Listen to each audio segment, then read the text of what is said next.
Dalam nama Bapa dan Putra dan Roh Kudus. Amin.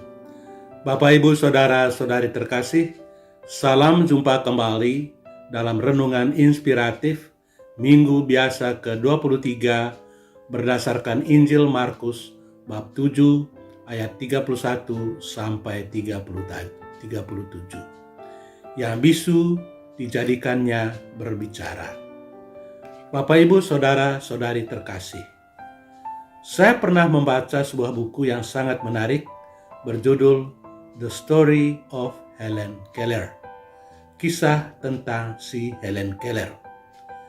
Helen Keller adalah seorang anak perempuan keturunan Yahudi yang lahir buta, tuli, dan bisu. Mungkin kita sulit membayangkannya.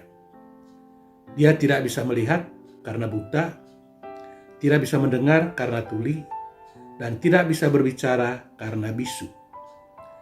Satu-satunya cara untuk bisa berkomunikasi dengan dia adalah lewat sentuhan. Kemudian seorang guru mempelajari makna sentuhan bagi Helen Keller. Dari bahasa sentuhan itu, Helen Keller perlahan-lahan belajar untuk membaca huruf Braille, yakni tulisan untuk orang-orang buta. Dengan kemampuan membaca huruf-huruf Braille itu, Helen Keller pelan-pelan bisa belajar di sekolah dasar, sekolah menengah pertama, sekolah menengah atas, dan seterusnya, sampai akhirnya dia mampu memperoleh gelar sarjana filsafat. Ketika suatu kali orang bertanya kepadanya tentang keinginannya yang paling dalam, jawaban Helen Keller bukanlah supaya dia bisa melihat, mendengar, dan berbicara, melainkan supaya orang yang mempunyai telinga sungguh-sungguh mendengarkan rintihan orang yang menderita, orang-orang yang bisa melihat sungguh-sungguh bisa melihat kebutuhan sesamanya, dan orang-orang yang bisa berbicara sungguh-sungguh menyuarakan kebenaran.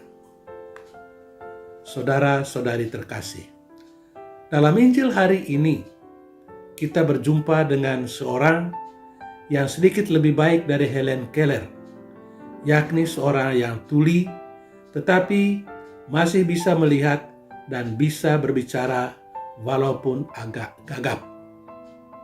Pada waktu itu, Yesus sedang meninggalkan daerah Tirus dan pergi ke Danau Galilea, atau yang seringkali juga disebut Danau Genesaret atau Tiberias. Di tempat itu, orang membawa kepadanya seorang yang tuli dan gagap. Sebagaimana biasa, orang yang tuli hampir pasti bisu juga. Karena itu, orang yang disembuhkan Yesus dalam Injil hari ini tidak cuma tuli, tetapi juga sulit berbicara. Di dalam Injil dikatakan bahwa orang membawa kepadanya seorang yang tuli dan gagap dan memohon kepadanya supaya dia meletakkan tangan atas orang itu. Peristiwa penyembuhan itu terjadi di daerah Dekapolis yang terletak di sebelah timur Danau Galilea. Saudara-saudari terkasih, kita bersyukur kepada Tuhan karena kita bisa mendengar, bisa melihat, dan bisa berbicara. Tetapi seperti kata Helen Keller, bahwa hal yang paling disayangkannya bukanlah orang yang secara fisik tidak bisa melihat, tidak bisa mendengar, dan tidak bisa berbicara, melainkan orang yang mempunyai telinga tetapi tidak sungguh-sungguh mendengarkan rintihan orang-orang menderita, orang yang bisa melihat tapi tidak bisa melihat kebutuhan sesamanya, dan orang yang bisa berbicara tidak sungguh-sungguh menyuarakan kebenaran. Maka semoga firman Tuhan dalam Injil hari ini memampukan kita untuk selalu bersyukur karena memiliki panca indera yang lengkap. Tapi di pihak lain menginspirasi kita untuk memperhatikan apa yang dikatakan oleh Helen Keller tadi. Kita tidak cukup bisa mendengar, tetapi harus mendengarkan satu sama lain.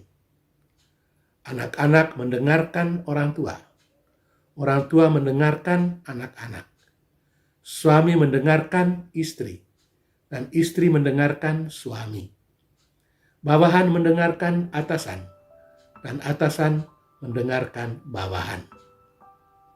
Semoga kemampuan berbicara kita digunakan untuk menyampaikan hal-hal yang benar dan berguna bagi Tuhan dan sesama.